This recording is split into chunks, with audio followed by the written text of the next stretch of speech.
of all the faithful departed to the mercy of God rest in peace.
But a revolution needed to be won, or a union needed to be preserved, or our harbor was bombed, or our country was attacked on a clear September morning.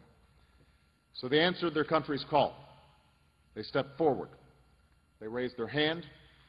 They took an oath, just as all of you did. And they earned a title that would define them for the rest of their lives.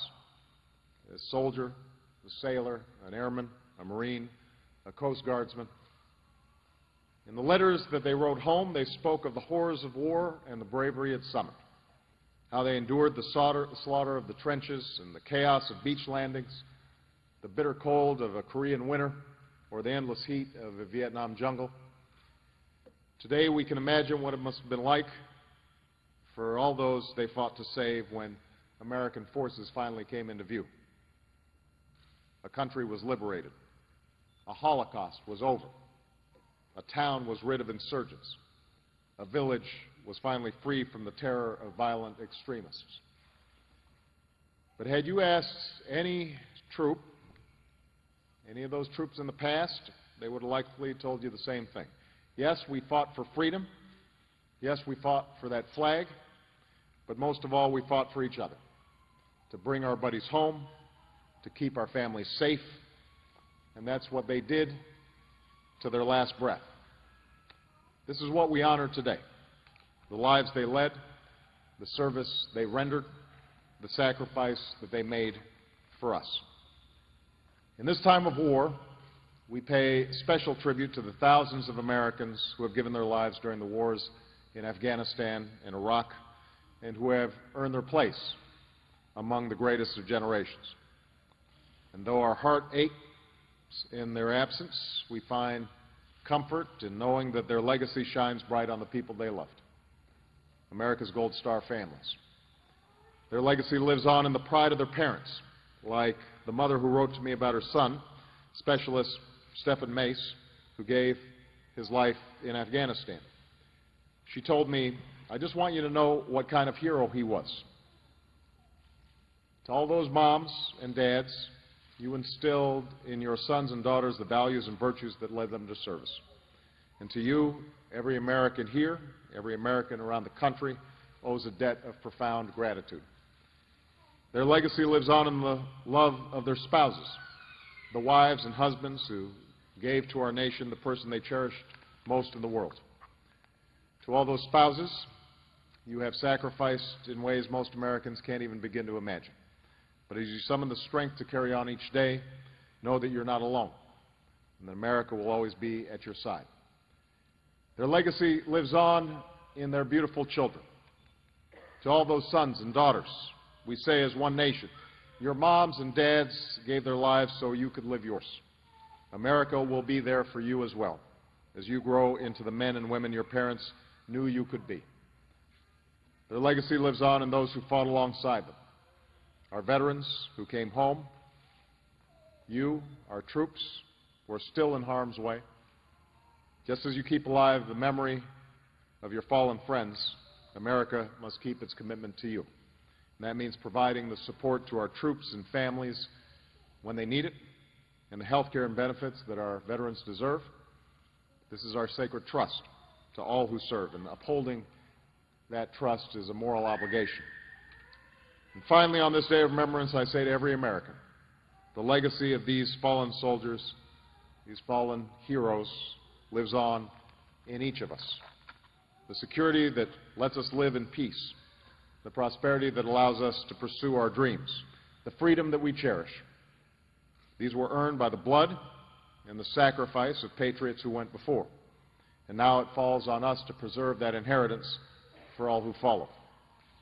They proclaimed our inalienable rights, so let us speak out for the dignity of every human being and the rights that are universal. They saved the Union, so let us never stop working to perfect it. They defeated fascism and laid the foundation for decades of prosperity, so let us renew the sources of American strength and innovation at home. They forged alliances that won a long Cold War, so let us build the partnership for a just and lasting peace. And today, our forces are fighting and dying once more in faraway lands to keep our homeland safe. Some of you have come from overseas deployments. Some of you are about to go. Let us make sure that all of us are worthy of your sacrifice and of the sacrifices who have fallen. Let us go forward as they do, with the confidence and the resolve, the resilience and the unity that's always defined us as a people and shaped us as a nation and made America a beacon of hope to the world. So may God bless our fallen heroes. May He comfort their families. May God bless all of you. And may God bless the United States of America. Thank you very much, everybody. Thank you.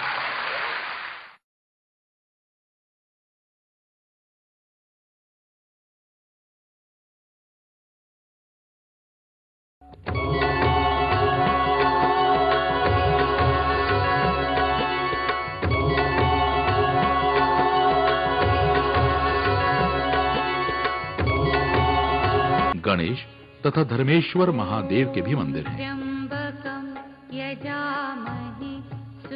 कहते हैं हिंदुस्तान के अंदर में ये धर्मराज जी का एक ही मंदिर है, और जो इतिहासकार हुए हैं उनका अपना अपना लेख है। कोई कभी का बताता है तो कोई कभी का बताता है, लेकिन सही स्थिति इसकी सतयुग की है। तो ये धर्मराज जी का नवनाथ 84 सिद्धों से संबंधित होने के साथ धर्मराज जी आए थे, फिर यहाँ स्थापित हुए हैं। हिंदुस्तान के अंदर ये एक ही मठ है, एक ही जगह है धर्मराज जी की, दूसरी कोई जगह नहीं। तो ये जगह जो है शिव भूमि कहलाई, कैलाश की भूमि कहलाई। यहाँ से 26 किलोमीटर कैलाश है, जिसको मणिमहेश कहते हैं। रात को वहाँ दर्शन भी हो जाते हैं, भाग्यशाली अगर रुकता हो जागता हो तो मणि के दर्शन भी हो जाते हैं। और इस साल तो बहुत खुले दर्शन हुए। जो भी यात्री आ रहे हैं वो बता रहे हैं कि बहुत खुले दर्शन हो रहे हैं। अब रही बात दूसरी, तो कहते हैं कि ऋतम पिबंतो सुकृतस्य लोके गुहां प्रविष्टो परमे प्रालब्धे छाया तपो ब्रह्म विदो वदंती पंचांगने से त्रिमाचिकेता। समय अपना काम करता है, समय बलवान है। लौकिक बात पहली सीढ़ी के ऊपर ही कहते हैं कोई पुण्य आत्मा जब शरीर छोड़ती है तो उसको इस यंत्र पे लाके खड़ा किया जाता है। इससे नीचे जो है चित्रगुप्त, जो आपका और हमारा सबका लेखा जोखा लिखते रहते। जब यमदूत इस शरीर को पकड़ करके लाके उनके हवाले करते हैं तो वो खड़े होकर के चोपड़ा खोल के जहां ये वो बना हुआ है बार सामने, वहां उस आत्मा को, जो पाप आत्माएं होती है या कोई और ऐसी होती है, उनको वहां खड़ा किया जाता है। वहां से वो उसका सुनाते हैं और पूछते हैं। धर्मराज दादा यहाँ से हुक्म करते हैं। ये ढाई पौड़ी भी कहलाई है। इसको क्या कहते हैं? ढाई पौड़ी भी कहते हैं। 84 लाख जोनियों की पौड़ी है और एक अधोगति की आत्मा की आदि पौड़ी जो है वो अधोगति आत्मा की पौड़ी है, जो अधोगति में जीव जाते हैं।